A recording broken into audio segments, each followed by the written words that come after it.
Oui. Ah oui. Donc, quels sont, bon, c'était entre ces deux personnes mises en une, quels sont les critères pour déterminer les normes du vivant et où est la mémoire de ces normes, où sont inscrites ces normes? Ah, alors, déjà, ce concept de normativité vitale, il vient de Canguilhem. Et pour Canguilhem, un être vivant n'est pas dans une relation ou un rapport de type mécaniste à son milieu. C'est-à-dire qu'un être vivant n'est pas affecté comme mécaniquement par des processus extérieurs, des processus physico-chimiques, et répondant par des montages préétablis à ces processus. Un être vivant est un centre d'organisation. C'est-à-dire qu'il est actif dans la construction de son propre milieu. C'est-à-dire que le milieu du vivant, c'est ce qui pour le vivant a une signification biologique. Donc le vivant polarise son milieu, il norme son milieu de par son activité de vivant. Donc quels sont les critères des normes du vivant? C'est au vivant de le dire. C'est-à-dire que les critères, la normativité de la tique, ce n'est pas la même chose que la normativité de la chèvre ou de la bactérie dont je parlais tout à l'heure. Ce sont des êtres vivants qui, justement, n'ont pas le même milieu et ne norment pas de la même manière leur milieu. Donc c'est au vivant de définir ses propres critères de normativité. Et deuxièmement, où ça se situe? Alors clairement, pour Canguilhem, dans l'activité de l'organisme. Ça ne se situe pas, par exemple, dans le génome, ça n'aurait strictement aucun sens. Ça se situe dans une activité du vivant. C'est une démarche polarisante, une démarche qui consiste à introduire des valences dans un environnement qui ne contient pas de valence vitale, de signification vitale, et à introduire des valences, c'est-à-dire à sélectionner en quelque sorte dans le milieu ce qui va avoir une signification biologique. Pour la tique, il y a 3 signaux qui ont une signification biologique. Mais néanmoins, tu disais la différence dans la chèvre qui fait du fil d'araignée, c'est qu'on est intervenu via une intervention génétique dans son système normatif. Oui. Pas. Oui. Alors donc, du coup, la question se maintient. Comment est-ce qu'on a réussi à faire ça? On a réussi à faire ça parce qu'on a créé une capacité inhérente, nouvelle pour cette espèce. D'accord. Mais est-ce qu'on a changé donc ces normes? Oui. On a créé de nouvelles... Alors, la sélection artificielle consiste aussi à changer des normes, éventuellement à les intensifier. Par exemple, on va intensifier une caractéristique qui est une capacité inhérente de l'espèce parce que c'est intéressant d'un point de vue humain. On intensifie des capacités existantes, des caractéristiques existantes. On intensifie des normes existantes, peut-être en faisant disparaître d'autres ou en les réduisant, etc. C'est-à-dire qu'on intervient activement. Mais ce n'est pas la même chose d'intervenir, me semble-t-il, par une redistribution en fonction de nos intérêts des capacités inhérentes des espèces et de créer, alors par mutation génétique ou par je ne sais quel type d'intervention biotechnologique, de créer des capacités qui ne sont pas des capacités inhérentes aux espèces. Il n'appartient pas à la normativité vitale de la chèvre de fabriquer du fil d'araignée.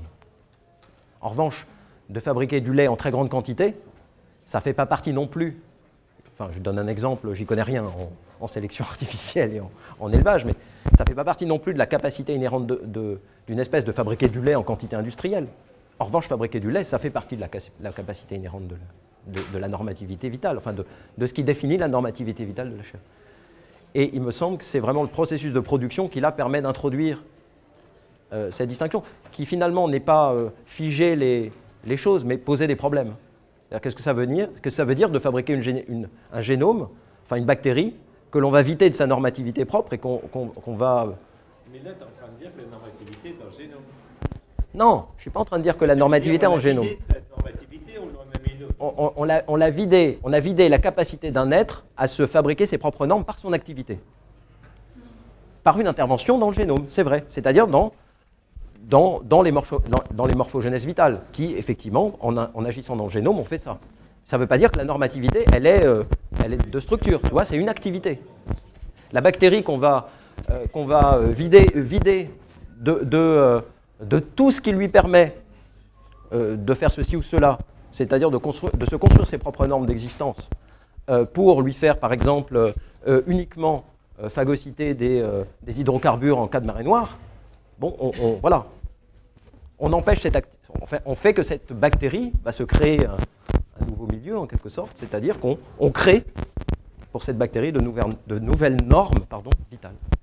Xavier, c'est pas que la production, la création de cet être, mais c'est aussi son maintien dans l'existence. Qu'est-ce qu'elle requiert pour qu'elle puisse se maintenir? Et en l'occurrence, le plus souvent, ces bactéries reprogrammées, en fait, si on les laisse tranquilles, elles évoluent. Elles évoluent, voilà, bien sûr. Elles ne font pas sens pour eux, pour leur normativité vitale, et c'est nous qui devons les tuer, les recréer à chaque Exactement. C'est-à-dire que... Parce qu'avec on pourrait retomber dans le concept d'artefact. Disons que ce sont, à partir du moment où effectivement on a affaire à un être vivant, l'être vivant, si vous le relâchez dans la nature, il va évoluer et il va faire tout à fait autre chose que ce pourquoi vous l'avez programmé au bout d'un moment. Il y a de fortes chances pour que ça se passe. Donc effectivement, il y a des mécanismes qui doivent être assurés et qui empêchent ça. Alors que ce soit dans la programmation du génome ou par un contrôle de l'environnement, etc. Donc oui, bien sûr. Ça...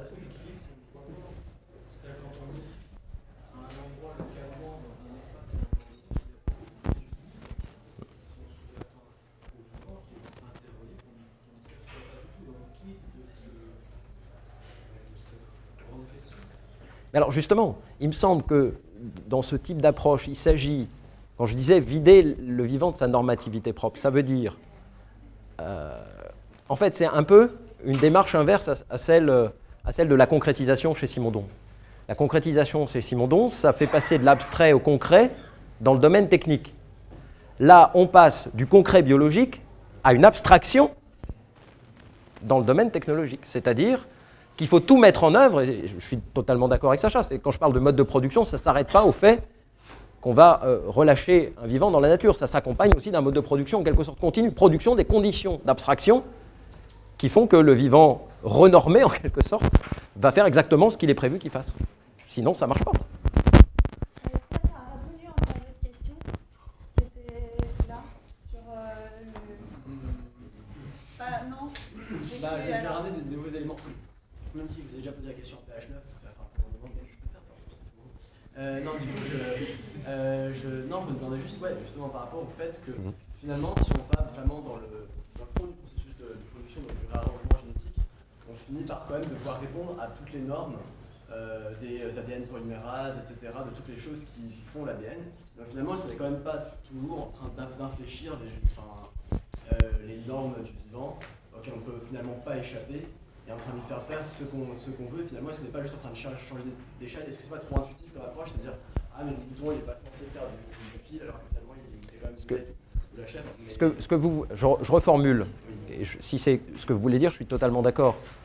Ce que vous voulez dire, c'est que c'est très bien de faire de l'abstrait dans le concret biologique, mais finalement, ça a toujours des limites. C'est-à-dire qu'on ne parviendra jamais à rendre totalement abstrait, d'un point de vue technologique, quelque chose qui, au départ, est un concret vivant. Simondon disait, dans un processus d'individuation technique, de concrétisation, il y a toujours un résidu d'abstraction. Ce que vous êtes en train de dire, c'est que dans un processus d'abstraction biotechnologique, il y a toujours un résidu de concrétisation, enfin de concret. Vous avez totalement raison, ça rejoint la remarque de Sacha, ça rejoint ce que vient de dire Stéphane, c'est-à-dire, finalement, il y a des éléments, il y a du concret avec lequel votre pensée abstraite va interagir et vous ne savez pas ce que ça peut produire. Et ça peut faire complètement échapper votre être programmé à ce que vous avez programmé, à ce que vous voulez lui voir faire, effectivement. Vous voyez, c'est ce résidu de concrétisation. Ouais. Même ontologiquement, dans le processus de production, on pourrait se dire que finalement, il n'y a pas une grosse différence entre la sélection naturelle et l'extrapolation des fonctions qui sont déjà dans l'être vivant, et finalement la remodification génétique. J'ai l'impression que dire que c'est différent, intuitivement c'est assez satisfaisant, mais quand on regarde dans le fond, c'est pas si différent que ça. C'est-à-dire qu'on peut créer des choses aussi extravagantes par la sélection naturelle quasiment que par extravagante aussi écartée de l'être tel qu'il s'était créé lui-même dans ses propres normes, dans les deux processus. Je sais pas, donnez-moi un exemple, je veux bien vous croire, mais peut-être. Hein, c'est ce qu'on appelle les animaux de fantaisie, qui était le point qui intéressait le plus Darwin, oui. Qui sont chez les chiens ou les pigeons. Donc on s'est amusé à faire des pigeons grosses gorges, des pigeons pas ronds. En fait, on attrape une petite variation un petit peu bizarre quelque part à un moment donné, qui suscite chez l'éleveur une idée. Il dit tiens, c'est comme une variation qui est à l'origine du principe de sélection. Ça, Darwin l'analyse très bien. Il se dit tiens, si je m'amusais à faire, et alors là il met la gomme et incroyable, ça marche, et ils obtiennent dans les concours d'élevage. Ce qui est intéressant, c'est qu'il y a des normes intrinsèques qui apparaissent. C'est-à-dire que dans un concours d'élevage, si tu vas voir les chiens et les concours de chiens, c'est des races, tout ça, c'est des produits humains, mais il y a le parfait petit Yorkshire, le parfait. Ouais. Et donc les normes ont été créées, mais elles ont une autonomie. Elles ont été créées, elles développent quand même des potentialités de l'espèce ou des caractéristiques qui sont apparues dans l'évolution de l'espèce. Oui. Tandis que là, on parle d'une bactérie qui est vidée de sa capacité à évoluer. En fait, si on veut qu'elle fasse ce qu'elle doit faire et qu'elle reste un objet technique, il ne faut surtout pas qu'elle évolue, en gros. Donc, est-ce que ça... Enfin, après, on peut créer des monstres, enfin, je veux dire, des choses sur le plan morphologique, effarantes, etc. Je vous suis complètement, sans doute. Mais la question n'est pas là, elle n'est pas morphologique, elle n'est pas dans la divergence par rapport à une sorte de données naturelles dont on ne sait pas trop d'ailleurs ce que ça pourrait être en matière de chèvre ou d'autres choses. On est toujours effectivement dans quelque chose qui a suscité l'intervention technique. Mais ce que je veux dire, c'est le mode d'intervention et le niveau, l'ordre de grandeur dans lequel on intervient et ce que ça produit, notamment en termes de est-ce que ça évolue, ça ne continue pas d'évoluer, c'est important, ou en tout cas c'est prégnant sur le plan de la différenciation ontologique. C'est tout ce que je veux dire. Au niveau de... Au niveau de la nature, je ne suis pas d'accord. Au niveau de l'ordre de grandeur, oui. Au niveau de la nature, vraiment de l'intervention, je ne suis pas très sûr. On apprend pour discuter. Ouais, parce que il reste 30 secondes pour toutes les questions qui restent. Ah oui, d'accord. On en prend une. Alors, vous me direz, ceux qui ont posé ces questions, je les ai un peu mises en lien parce qu'il est question du producteur. Alors là, il y avait, est-ce qu'on peut réintroduire le fabricant dans l'objet technique? Et si, en fait, c'est la question, moi je la comprends, je n'arrive pas à la formuler, vous l'aviez mieux formulée. Dans la Genèse, qui est un mode non, c'était quoi? J'arrive pas à dire. Et à un moment donné, tu dis il faut séparer l'objectif technique du producteur, mais il faut tenir compte du système de production. Du mode de production. Oui. Un petit peu, enfin il y a de ça. C'était ça, et ouais. Et alors, c'est-à-dire, tu ne peux pas faire un système de production sans producteur. Alors, si, c'est-à-dire, alors, si tu en fait, un peu la réponse. C'est tu peux envisager l'être technique avant tout comme quelque chose qui a été fabriqué, c'est-à-dire du point de vue de l'origine de la production. Donc là, il faut un fabricant, un producteur. Et tu vas te demander quelles sont ses intentions, et tu es dans la philosophie des artefacts. C'est-à-dire il y a une intention qui va s'articuler à une structure matérielle. Peu importe la façon, le processus par lequel cette intention va être articulée à une structure matérielle. Et puis tu as un autre point de vue, qui n'est pas celui de l'origine de la production, c'est-à-dire du producteur, du fabricant, mais qui est celui du processus lui-même. Qui, quelle que soit l'intention, à la limite, on peut vouloir faire du fil d'araignée pour faire des expériences scientifiques dans un but de recherche, ou alors pour monter une usine, enfin, peu importe. Et c'est le processus de production, alors niveau d'intervention, etc., la discussion est lancée, mais le processus de production qui conditionne, enfin en tout cas qui apporte ces déterminations ontologiques aux êtres en question. Et après, tu peux, une fois que tu as, enfin il me semble, tu disposes de ce concept qui permet d'introduire des distinctions, tu peux retourner sur le fabricant du point de vue du système de valeurs qu'il a engagé là-dedans? Est-ce que le genre en vaut la chandelle? Mais est-ce que vous êtes bien conscient de ce que vous faites? Quelle valeur, quel rapport au vivant vous avez pour pouvoir faire ça, etc. Est-ce qu'il faut avoir le même système de valeurs pour faire de la sélection artificielle dans telle ou telle condition et de faire du génie génétique? Voilà, on retourne vers le producteur comme toute proportion gardée, comme Boeda qui se forge un concept d'objet, de lignée. Boeda ne parle absolument pas plus que le roi Gourand dans la manière dont il construit sa technologie, il ne parle pas des représentations du fabricant, il ne parle pas de ça. Justement, c'est tout l'intérêt de la chose. C'est ce que tu as très bien dit, on commence par les pieds, que ce soit dans le domaine paléontologique ou dans le domaine ethnologique. Pourquoi? Parce que c'est par là qu'on peut sécuriser sa documentation. Quand le roi Gourand commence à faire des fouilles funéraires, il a inauguré, il a vraiment donné ses lettres de noblesse à l'archéologie des sépultures, avec les mours noirs dans les années 60. Il ne regarde pas les rites, il n'en sait rien. Il regarde la disposition des corps, des objets qu'il y a avec, il fait des relevés de la topologie, comme qu'il fait dans les cavernes, etc. Donc on commence par sécuriser la base matérielle de la documentation. C'est ce que fait aussi Boeda. C'est-à-dire on sécurise une base matérielle de documentation. Et après, on peut poser des questions sur les migrations, sur mais pourquoi le fabricant, etc., etc. Donc on revient au fabricant. Mais... Et donc juste dernière, parce qu'il me semble que c'est un peu en lien, ma foi on en laissera tomber une, finalement c'est un peu de l'éthique. Quand tu fais de l'objet technique comme ça... Moi je fais ça. Ça permet, en fait, c'est quand même, ce serait difficilement envisageable de réfléchir à ces objets, d'essayer de se positionner en philosophe et sans aborder les questions de valeur, il me semble. Comment articuler pour éviter des généralités du type, on instrumentalise le vivant. Il n'y a rien qui m'énerve comme ça. On instrumentalise le vivant. Bon, très bien, on instrumentalise le vivant, mais on fait quoi exactement? Je veux dire, comment on l'instrumentalise? Est-ce que c'est la même chose etc.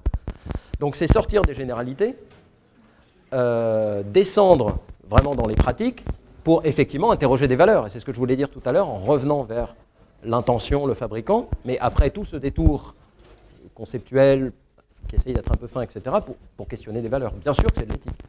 Enfin, ça conduit à l'éthique. Mais l'idée, c'est de poser les questions, les enjeux éthiques, les enjeux de valeur, à partir d'une description extrêmement fine des objets, de leur production, etc. Ok, et c'est pas si mal parce que finalement on aura juste eu cette question qui n'aura pas été posée, mais éventuellement tu es à la disposition de la personne. C'est quoi la question? Je te la pose, mais je libère, sinon on va être en retard. Donc on fait 10 minutes de pause, on reprend à être en